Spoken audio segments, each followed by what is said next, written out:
বিগত ফ্যাসিস্ট আওয়ামী সরকারের শাসনামলে প্রত্যেকটা এলাকাতেই তারা যেন এক একটা সাম্রাজ্য গড়েছিল তাদের দুঃশাসনের।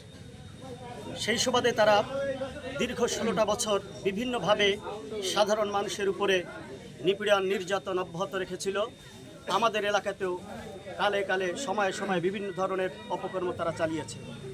আপনারা জানেন, আমাদের প্রত্যন্ত গ্রামাঞ্চল, এখানের লোকজন সাধারণত ঘের বেড়ি করে তাদের জীবনযাপন করে। এই ঘেরের মাছগুলো পর্যন্ত কোনো মানুষ সুন্দরভাবে তার ঘেরের মাছ ছেড়ে কখনো তুলে আনতে পারে নাই, সবজিগুলো ঠিকমতো তুলতে পারে নাই। আওয়ামী লীগের দুঃশাসনের কারণে সাধারণ মানুষগুলো প্রচণ্ডভাবে হয়রানির শিকার হয়েছে।